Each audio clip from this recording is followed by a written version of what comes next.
video number 2 of this book here, Unbroken, by Alexis Quinn.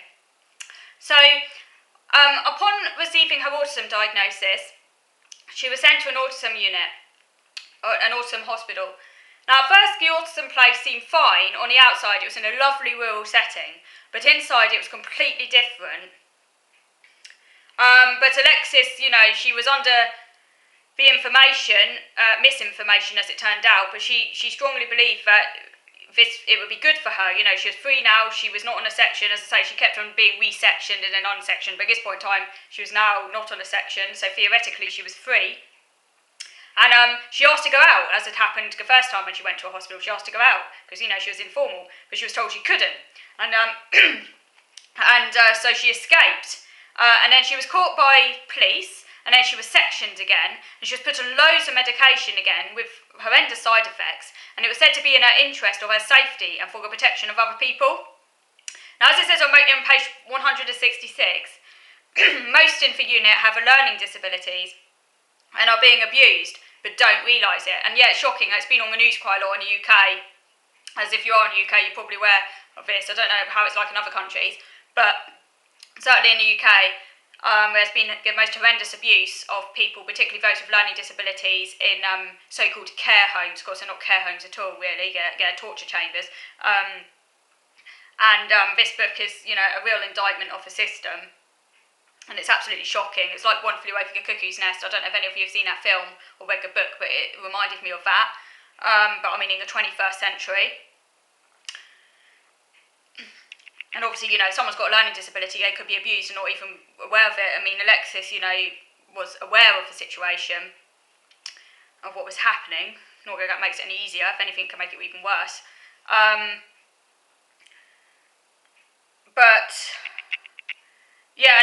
she tried to argue, bear in mind, she's very highly verbally eloquent, but the thing is, no matter how much she tried to argue her case, she was often just ignored. But she tried to argue that they had broken a law, as she had every right to leave hospital that day because she was informal. She was not allowed outside. It's like a glorified cage, but no one would listen to her. And as it says on page 172, she does mention, her fluctuating capacity to function, which I think is key. Because, people often talk about, high functioning, low functioning as being incredibly misleading, because, of course, she'd led this highly successful life and appeared to be functioning extremely highly, but then, of course, with all this change going on around her, her functioning went right downhill and she just couldn't cope anymore. But sadly, there wasn't help available in the community, so functioning labels are problematic. And the doctor told Alexis she is ill and that's why she needs to be detained. When Alexis questioned the doctor, she was told she was not making any sense and that she was experiencing some psychosis. And of course she wasn't psychotic, but that was the doctor's interpretation. As she will not admit that she's ill. "We are paying for you to get help at Fulton Green," her doctor said, "and you have chosen to leave. That is not rational." Alexis said, page 176, "You are misinformed. I was treated badly at Fulton Green." The doctor told her she was being aggressive. "You are not a doctor. You have no training," she was told, just for questioning the doctor. "Do not tell me I am wrong," the doctor said. So the doctor called the police and she was sectioned yet again. She was also often asked whether she thought of suicide, and she said, "Yes, I do," she said. "I love the topic." And she said that because suicide had to be a special interest, but that didn't mean she was going to commit suicide or was suicidal. She would just have to be very interested in it. She was often asked, "Do you want to harm yourself?" And of course she replied, "No." And "Why do you think of suicide?" "Because the territory regarding death of my brother is unknown," she said. Because, her brother recently just died, her life was in chaos, so she was trying to find out about death and suicide to try and help her deal with her brother's death. But that was misinterpreted by other people. And again, because of being autistic, and I think being autistic, no matter where you are on the spectrum, we can all be quite vulnerable to misinterpretation from other people. And this is an example of that happening. And it's really quite worrying, because it could happen to any of us. And as Alexis later on says in the book, when you marginalise somebody's interest, especially on the back of a massive bereavement, it's going to have an impact. And she doesn't talk about her interest. She stopped talking about her interest after this point because, she was misinterpreted all the time. But when she started this journey, she genuinely believed that psychiatrists were trying to help, so she told them everything. But people can exploit that openness. Eventually, she was sent to rehab, and she learned functional daily living skills, because she'd never done cleaning before, because she'd always had money and she lived overseas, so she'd had a maid to help her out. But she did not get any better at jobs to starve frustration. And she says, in school you repeat and repeat, but you don't get this luxury with cleaning, etc. You might be shown that just a handful of times, and then you're expected to know how to do it. And obviously, for non-autistics, that might be the case. But for autistic people, and also those with other developmental conditions as well, not just autism, learning practical skills can take many, many years of repetitive instruction. But people don't often understand this, because particularly if you're really verbal and have a high verbal IQ, people expect you're going to pick it up really quickly, because they don't understand that as you have an uneven profile. And staff at this rehab, they couldn't understand it, because Alexis appeared to be, she was, and is very intelligent, but she lacked the ability in basic functional areas. And that's something I experienced, and I think other autistic people do experience that as well. The uneven profile, and just being not being able to do some tasks that people expect you to be able to do, given your high verbal abilities and general intelligence. But, the staff for rehab assumed that because she's academically clever, she should also be emotionally intelligent and have great functional skills, and of course that isn't the case.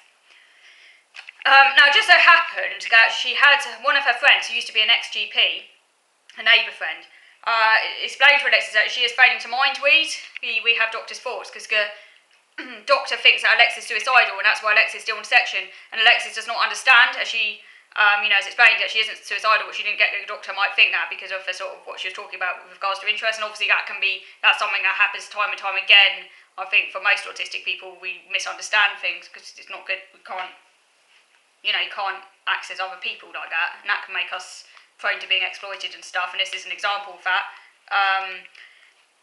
Obviously once it's explained to her again, obviously she understood, but again it was too late. And so finally then, on page 285, she plans to escape to France and then meet her friend in West Africa. She's got a friend who she used to work with as a teacher who currently lives in West Africa, and she gets in contact with a friend over Facebook, and a friend agrees to take her, for her to live with her. And her ex-GP neighbour friends help out, because he understands, she isn't mentally ill, she shouldn't be in the system.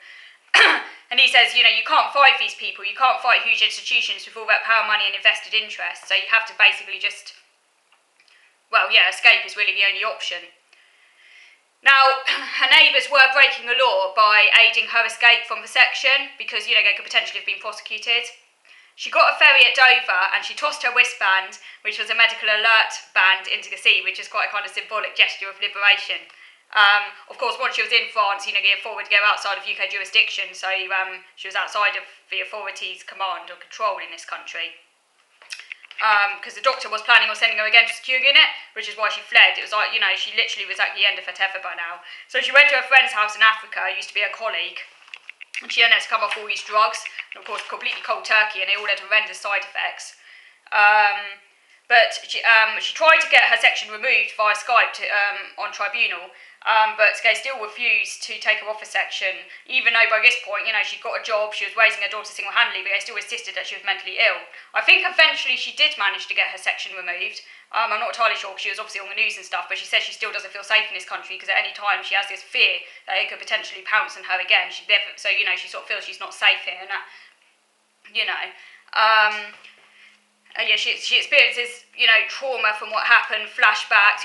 She went into the system not mentally ill, but psychiatry made her mentally ill and essentially created a problem. So it's a real indictment of the medical model, really, and, the system in general.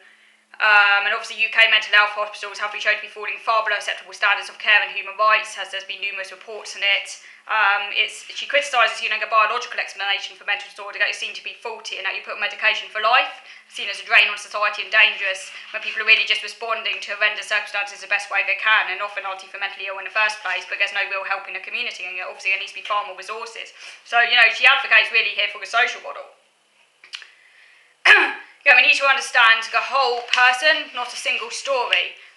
We need to understand everything that's going on in a person's life. And then she talks about the power threat meaning framework, which I won't go into now, but that was quite interesting. If you Google power threat meaning framework, which asks questions, what has happened to you? How is power operating in your life? How did it affect you? What sense did you make of it? What did you have to do to survive? As a way of helping people create more hopeful stories about lives and difficulties they might have faced, instead of seeing themselves as weak or mentally ill and blameworthy and deficient. And she says that's a good way forward for psychiatry. It just goes to show how even people with autism who appear really capable can face horrendous exploitation and misinterpretation when their familiar routines disintegrate, and this could happen to any of us autistic people. So that's why I found this book quite scary and troubling. At the same time, it was hopeful, but it was also quite scary. The lessons I came away with: so if you're struggling to cope, never voluntarily enter a psychiatric hospital, as you may never escape, which is shocking in this day and age, 21st century Britain.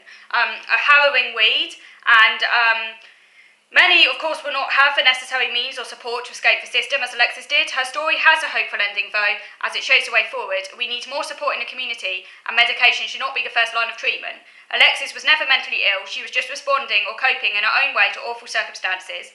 The book clearly shows how the medical model, pursued as a single story, can be very damaging if it does not take into account a person's whole context and reason for acting a certain way, such as sensory overload and overwhelm. So I do recommend this book, but be aware it is a very harrowing read and really quite troubling at times. And